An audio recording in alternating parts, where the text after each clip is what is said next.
O Senhor esteja convosco. E Ele está no meio de nós. Proclamação do Evangelho de Jesus Cristo segundo João. Glória a vós, Senhor.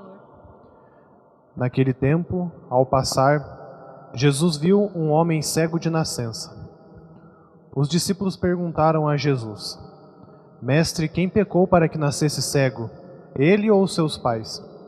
Jesus respondeu: Nem ele nem seus pais pecaram, mas isso serve para que as obras de Deus se manifestem nele. É necessário que nós realizemos as obras daquele que me enviou enquanto é dia.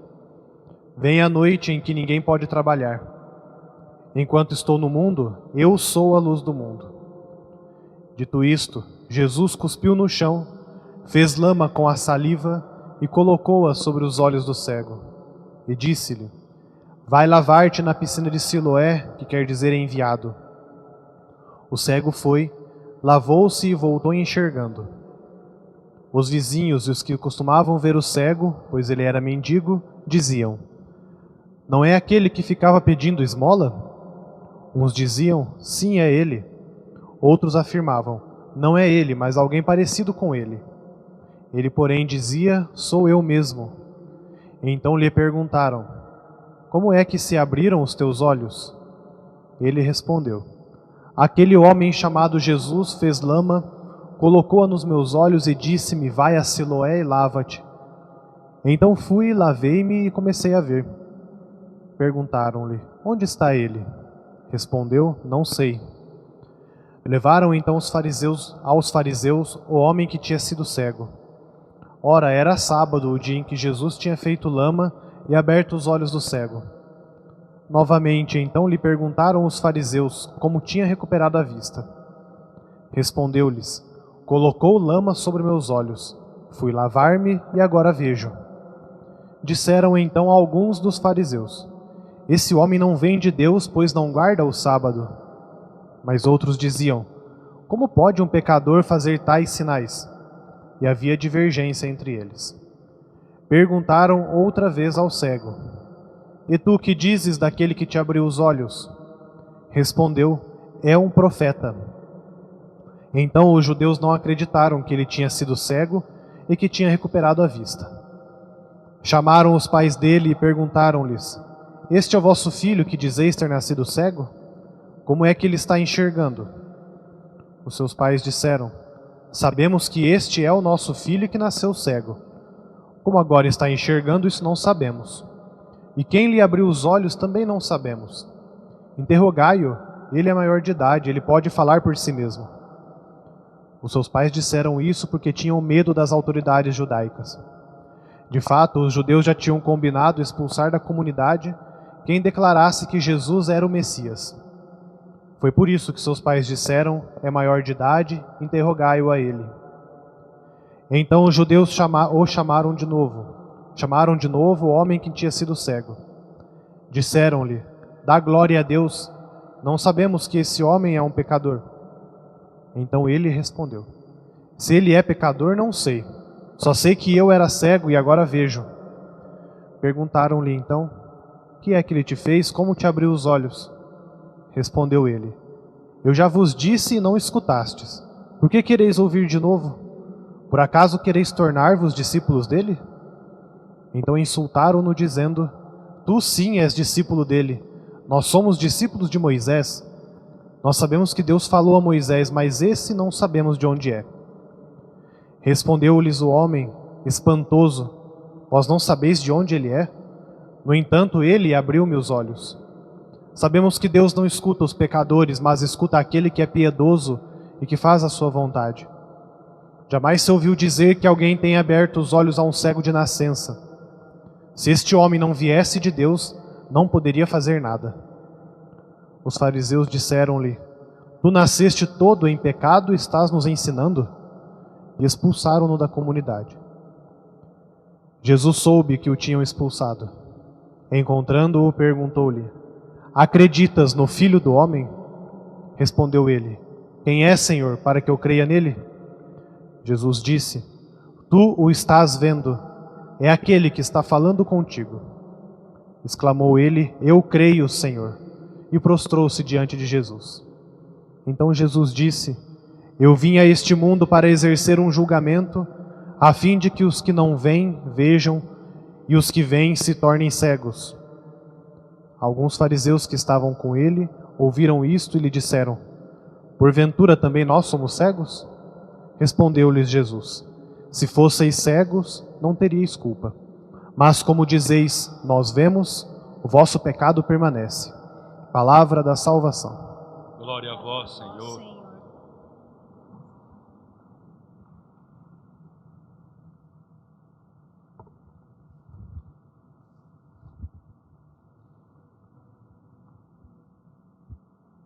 Neste quarto domingo, aquele que eu já disse no início da celebração, acena para nós a proximidade da Páscoa, a proximidade da ressurreição, nos enche de esperança, de ânimo e de alegria. Talvez o ânimo nesse momento no nosso país é de preocupação, é angustiante, porque nós não sabemos o que nos espera. Nós não sabemos quanto tempo nós vamos passar pelo vale de lágrimas. Nós não sabemos quanto tempo nós teremos que nos isolar. Que este domingo acene para nós, por causa da fé, que nós nos enchamos de esperança na certeza de que isso passará. E de que nós permaneceremos unidos em Cristo, e Ele nos dará força, nos dará esperança, nos dará coragem, porque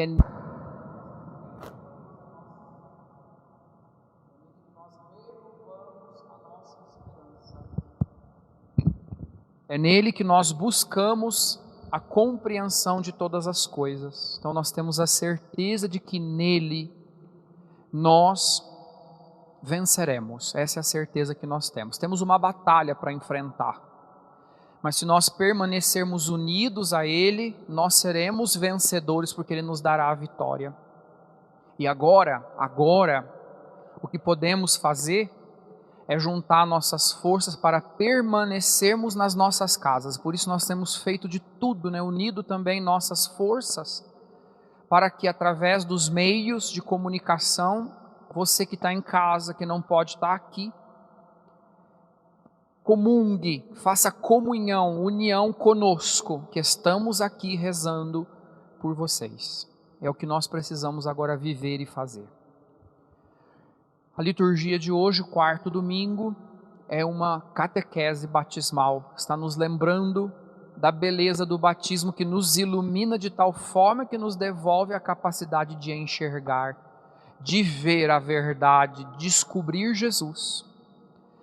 A liturgia de hoje faz uma afirmação para nós: nós somos filhos da luz, nós não somos filhos das trevas. Nós não permaneceremos nas trevas, porque Cristo nos iluminou. Ele nos ilumina agora nesse momento tão difícil, tão gravoso, cheio de expectativas. Lembremos que nós temos muitas necessidades. Semana passada o Evangelho nos lembrava, que nós sentimos sede, nós também sentimos fome. Eu dizia, nós sentimos medo, nós sentimos insegurança. Nós temos necessidades físicas, mas nós também temos necessidades espirituais. Nós precisamos também lembrar que nós temos necessidade de Deus, precisamos de Deus. Então que esse momento nos lembre que nós precisamos de Deus, permitamos que Ele nos ilumine, nós precisamos de Deus. Hoje eu recebi um videozinho de uma irmã da Adoração Perpétua, ela tem 100 anos, e ela quis gravar uma mensagem para o mundo.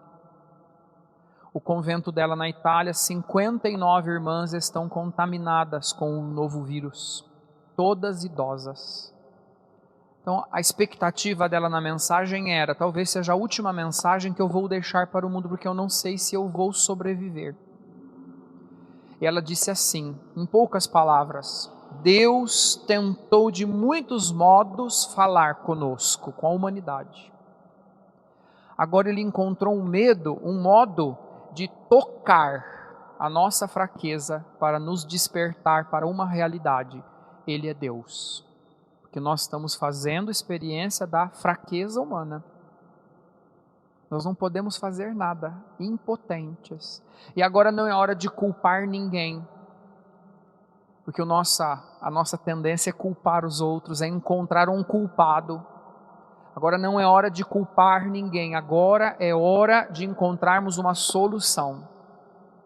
E nesse momento bem próximo que se aproxima de nós, a única solução é nos isolarmos, é ficarmos em casa. É a única coisa que nós podemos fazer. Então deixemos Deus nos tocar, para que Ele nos devolva a capacidade de ver. Hoje a liturgia nos lembra de uma necessidade que temos, da luz. Precisamos de luz. Se agora esse lugar aqui não estivesse iluminado, não fosse claro, nós não nos veríamos. Então nós precisamos ver. A luz nos devolve a capacidade de ver o que temos diante de nós, vermos o que temos dentro de nós. Então a cura do cego de nascença, que está no evangelho de hoje, então ele indica o caminho nosso, um caminho de fé interior. Como é que a gente relê esse evangelho hoje, trazendo para a nossa vida? Nós também precisamos, ao longo da vida, precisamos ser tocados, precisamos ser curados, precisamos ser iluminados para compreendermos o que tem fora e o que tem dentro de nós. O que está ao nosso redor, mas aquilo que está no nosso profundo interior. Um caminho de fé, porque é na fé, é a fé que nos ilumina. Uma fé que nós recebemos no dia do nosso batismo. Ela está dentro de nós. Nós temos fé. E uma luz que nos ajuda a reconhecer quem Jesus é. Ele nos dá a fé, Ele nos ilumina, para que nós possamos, como o cego aqui de nascença, reconhecer Jesus. Porque num primeiro momento, o cego não sabia quem era Jesus.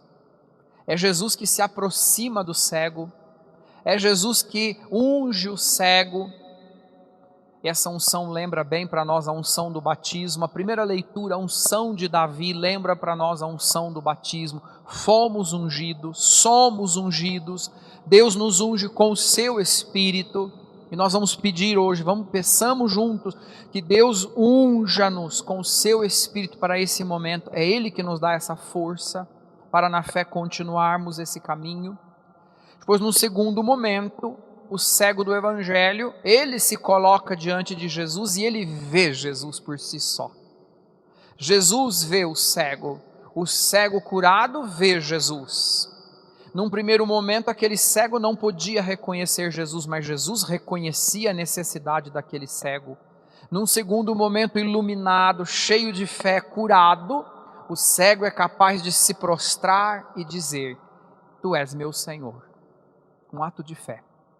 Que essa dinâmica também aconteça com cada um de nós. Permitamos que Jesus se aproxime de nós e que Ele nos cure na nossa cegueira interior. E Ele nos ajude a compreender, a discernir esse momento, o momento pessoal de cada um. Que essa seja a graça do batismo agora revivida na vida de cada um de nós.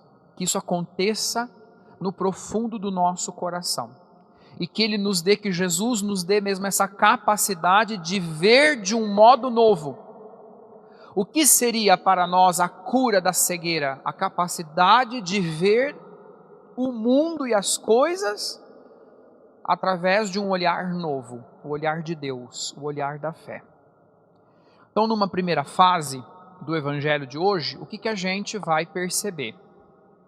Jesus, ele unge o cego com o barro, com a saliva. É Jesus que toma a iniciativa. É Jesus que doa ao cego aquilo que ele não pediu. Vocês lembram em outros evangelhos que diante de alguns cegos, alguns cegos ouvindo Jesus, por exemplo, aquele lá que estava próximo de Jericó, quando ele escuta, ele grita: Jesus, tem piedade de mim. Esse cego aqui, ele nem sabia quem era Jesus, diferente daquele outro cego que já sabia da fama de Jesus. Esse cego aqui nem sabia quem era Jesus. Não pede nada, Mas Jesus reconhece a necessidade do cego.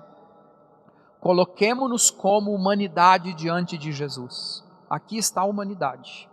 Você faz parte dessa humanidade. Agora vamos nos colocar diante de Jesus para que Jesus, olhando a nossa necessidade, que Ele nos cure, que Ele tenha misericórdia e tenha piedade de nós. Ele teve compaixão daquele cego, Ele se aproximou e Ele deu para o cego o que aquele cego nem pediu, a capacidade de ver. Ele iluminou aquele cego.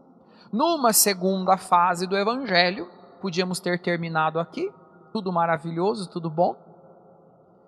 Mas vocês lembram aqui que Jesus, Ele mandou o cego ir se lavar na piscina de Siloé, que a tradução é enviado, a piscina do enviado.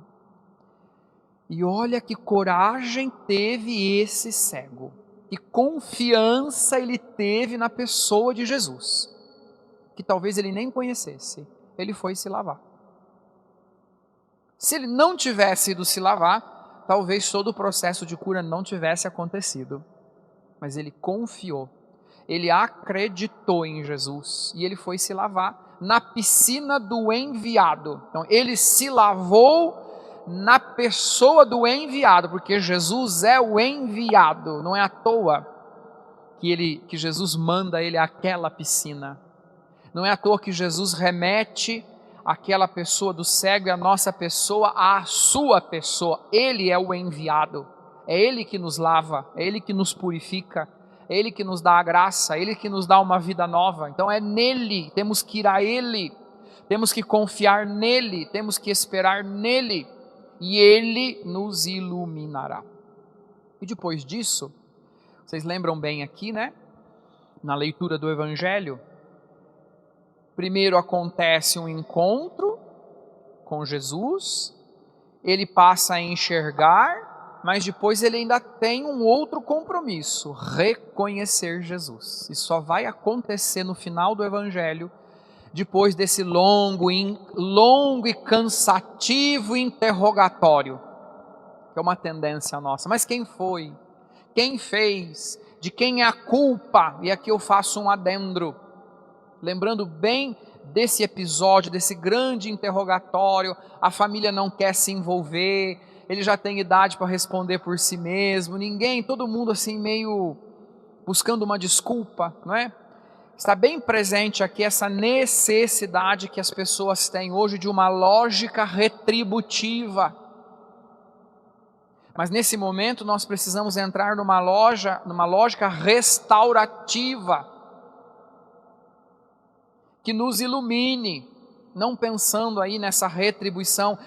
Por que será que ele era cego? Será que foi a culpa do pai? Será que foi a culpa da mãe? Quem que pecou? Talvez tenhamos agora imensamente perguntando, por que será que está acontecendo tudo isso? Por que está morrendo tanta gente? De quem é a culpa? Essa é a lógica retributiva, nós não podemos entrar nela, senão a gente fica louco. Porque tem coisa que a gente não vai ter resposta e a gente não precisa de resposta. Porque eu vou insistir que a única solução que tem agora não é descobrir a causa de por que tudo isso aconteceu, mas quem sabe maduramente nós tenhamos que perguntar: para que tudo isso? Para que tudo isso? E busquemos, insisto, a solução. E a solução agora é a penitência, o sacrifício de ficarmos em casa. É um sacrifício, mas é a única solução que por enquanto nos foi oferecida para lutarmos nesse momento. Então não adianta agora a gente encontrar um motivo ou um culpado. Assumamos com responsabilidade a nossa parte. E o cego assumiu com responsabilidade. Olha, eu não sei quem fez isso, mas quem fez, fez bem feito, hein? Eu não sei se ele é pecador, eu não sei se ele está fora da lei, eu não sei se era sábado, o importante é que ele cuidou da minha vida. O importante é que ele olhou para mim, teve piedade de mim. Ele viu o que eu precisava, eu não precisei nem pedir. Vocês estão aqui querendo colocar ele em saia justa, colocar ele na dificuldade, porque era o que os fariseus queriam. Isso tudo provoca um reencontro do homem curado com Jesus. E ele pôde então reconhecer quem era Jesus. Isso aqui é maravilhoso. Ele viu com os olhos da fé. Agora realmente o cego curado está vendo a salvação. Deus, as maravilhas do reino. Agora sim ele foi curado, né? Então, e essa confiança, né, que se desdobra agora no coração do homem curado, para que ele realmente reconheça quem é Jesus. Então que tudo isso, todo esse momento, tudo que nós temos ouvido, visto, tudo que nós vamos ter que viver, que na fé, seja um incentivo para nós nos colocarmos, nos prostrarmos diante de Jesus. Se tem alguém que pode fazer alguma coisa por nós, é Deus. Temos que estar nas mãos de Deus com confiança. É o momento realmente de devolver para Deus o que é de Deus, o lugar dele. Sermos nós seus filhos, criaturas, e deixar que ele seja realmente Deus.